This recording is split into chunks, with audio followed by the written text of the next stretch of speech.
Hello, അസ്സലാമു അലൈക്കും. ഇന്ന് ഞാൻ ഉണ്ടാക്കാൻ പോകുന്നത് ചക്കയുടെ ഹൽവയാണ് കേട്ടോ. അപ്പോൾ അതിന് വേണ്ടിയിട്ട് ഇതാ നല്ല പഴുത്ത ചക്ക നോക്കിയിട്ട് എടുത്തിട്ടുണ്ട്. ഇത് വരിക്കച്ചക്കയാണ്. അതിൻ്റെ കുരുവൊക്കെ കളഞ്ഞ് ക്ലീൻ ചെയ്ത് എടുത്തിട്ടുണ്ട്. ഒരു നാളികേരത്തിൻ്റെ പാൽ എടുത്തിട്ടുണ്ട്. 3 ടേബിൾ സ്പൂൺ കോൺഫ്ലോർ എടുത്തിട്ടുണ്ട്. ഇനി നമുക്കതിലേക്ക് ആവശ്യമായിട്ടുള്ളത് കുറച്ച് നട്ട്സാണ്. അപ്പോൾ അതിന് വേണ്ടിയിട്ട് ഇതാ ഞാനിവിടെ അണ്ടിപ്പരിപ്പ്, ബദാം എടുത്തിട്ടുണ്ട്. ഒരു 6 ഏലക്ക എടുത്തിട്ടുണ്ട്. ഒരു മണത്തിന് വേണ്ടിയിട്ടാണ് എടുത്തിട്ടുള്ളത്. ഇനി നമുക്ക് മിക്സിയുടെ വലിയ ജാർ എടുത്ത് അതിലേക്ക് നമ്മൾ നേരത്തെ മാറ്റി വെച്ചിട്ടുള്ള ചക്ക ഇട്ട് കൊടുക്കാം. അത് പേസ്റ്റ് പോലെ അരച്ചെടുക്കാം. ഇനി നമുക്ക് ഫ്ലെയിം കത്തിച്ച് ചുവട് കട്ടിയുള്ള ഒരു പാത്രം വെച്ച് കൊടുക്കാം. പാത്രം ഒന്ന് ചൂടായി കഴിഞ്ഞാൽ അതിലേക്ക് നമുക്ക് 1 ടേബിൾ സ്പൂൺ നെയ്യ് ചേർത്ത് കൊടുക്കാം. നെയ്യൊന്ന് മെൽറ്റായി കഴിഞ്ഞാൽ നമ്മൾ നേരത്തെ അടിച്ചു വെച്ചിട്ടുള്ള നമ്മളെ ചക്ക ഇതിലേക്ക് ഇട്ട് കൊടുക്കാം. ഇനി നമുക്കിതൊക്കെ കൂടിയിട്ട് മിക്സ് ചെയ്തെടുക്കാം. ഇടയ്ക്കിടയ്ക്ക് ഇത് ഇളക്കി കൊടുക്കണം. അടിയിലൊന്നും പിടിക്കാൻ പാടില്ല. ഫ്ലെയിം കുറച്ച് വെക്കണം.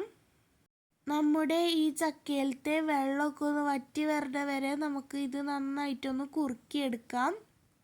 ഇനി നമുക്കതിലേക്ക് 4 അച്ച് ശർക്കര ഉരുക്കിയത് ഒഴിച്ചു കൊടുക്കാം. ഞാനിത് നേരത്തെ ചെയ്തു വെച്ചിട്ടുള്ളതാണ്. ചക്കയിൽ അത്യാവശ്യം മധുരമുള്ള കാരണം കൊണ്ടാണ് ഞാൻ 4 അച്ച് എടുത്തിട്ടുള്ളത്. നിങ്ങൾ എടുക്കുന്ന ചക്ക മധുരം ഇല്ലാന്നുണ്ടെങ്കിൽ നിങ്ങൾക്ക് ശർക്കരയുടെ എണ്ണം കൂട്ടുകയോ കുറയ്ക്കുകയോ ചെയ്യാം. ചക്കയിൽ നമ്മളുടെ ഈ ശർക്കരയൊക്കെ ഒന്ന് വറ്റി വരണ വരെ നമുക്കിത് നന്നായിട്ടൊന്ന് വറ്റിച്ചെടുക്കാം. ഇനി നമുക്കതിലേക്ക് 1 നുള്ളു ഉപ്പ് ചേർത്ത് കൊടുക്കാം. ഇനി നമുക്കതിലേക്ക് 1 ടേബിൾ സ്പൂൺ നെയ്യ് ചേർത്ത് കൊടുക്കാം. ഇടയ്ക്കിടയ്ക്ക് ഇതുപോലെ നെയ്യ് ചേർത്ത് കൊടുക്കണം. അങ്ങനെ ഞാനൊരു 3 ടേബിൾ സ്പൂൺ നെയ്യ് ഇതിലേക്ക് ഞാൻ ഒഴിച്ചു കൊടുത്തിട്ടുണ്ട്. ഞാനിവിടെ എടുത്തിട്ടുള്ളത് മിൽമയുടെ നെയ്യാണ്. ഇനി നമ്മൾ നേരത്തെ മാറ്റി വെച്ചിട്ടുള്ള നമ്മളുടെ തേങ്ങാപ്പാലിലേക്ക് നമ്മൾ നേരത്തെ മാറ്റി വെച്ചിട്ടുള്ള നമ്മളുടെ കോൺഫ്ലോർ ഇട്ടിട്ട് നന്നായിട്ടൊന്ന് മിക്സ് ചെയ്ത് കൊടുക്കാം. ഇനി നമുക്കിത് കട്ടകളൊന്നുമില്ലാണ്ട് നന്നായിട്ടൊന്ന് മിക്സ് ചെയ്തെടുക്കണം. ഇപ്പോൾ ഇതാ നമ്മളുടെ തേങ്ങാപ്പാലിലേക്ക് കോൺഫ്ലോർ ഒക്കെ നന്നായിട്ട് തന്നെ മിക്സായി കിട്ടിയിട്ടുണ്ട്. ഇനി നമുക്കിത് ഇതിലേക്ക് ഒഴിച്ചു കൊടുക്കാം. ഒഴിച്ചു കൊടുക്കുമ്പോൾ നന്നായിട്ട് തന്നെ ഒന്ന് മിക്സ് ചെയ്ത് കൊടുക്കണം. ഇനി നമുക്കിത് നന്നായിട്ടൊന്ന് മിക്സ് ചെയ്തിട്ട് ഈ തേങ്ങാപ്പാലൊന്ന് വറ്റിച്ചെടുക്കാം. ഇപ്പോൾ ഇതാ നമ്മളുടെ തേങ്ങാപ്പാലൊക്കെ ഒന്ന് വറ്റി വന്നിട്ടുണ്ട്. ഇനി നമുക്കതിലേക്ക് 1 ടേബിൾ സ്പൂൺ നെയ്യ് ഒഴിച്ചു കൊടുക്കാം. ഇനി നമുക്കിതൊന്ന് മിക്സ് ചെയ്തെടുക്കാം.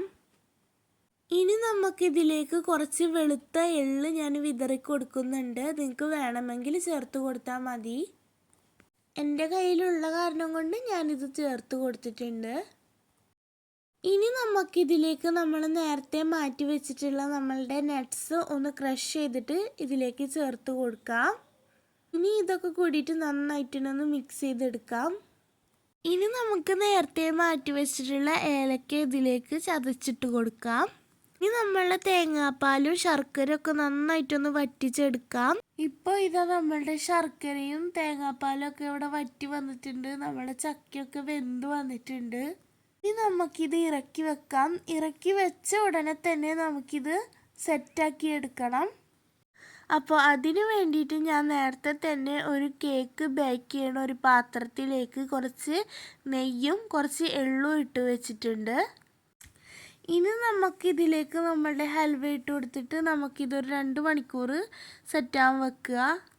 ഇപ്പോൾ ഇതാ നമ്മളുടെ ഹൽവ ഇവിടെ റെഡി ആയിട്ടുണ്ട്. നല്ല ടേസ്റ്റാണ്. നമുക്ക് സിമ്പിളായിട്ട് ഉണ്ടാക്കാൻ പറ്റുന്ന ഒരു റെസിപ്പിയാണ്. നല്ല പഞ്ഞി പോലെയാണ്, വായിലിട്ട് അലിഞ്ഞു പോകുന്ന ഒരു ഹൽവയാണ്. അപ്പോൾ ഇനി എല്ലാവരും ചക്ക കിട്ടുമ്പോൾ ഇതൊന്ന് ട്രൈ ചെയ്ത് നോക്കിയിട്ടാ. അപ്പോൾ ഓക്കെ, ബായ്.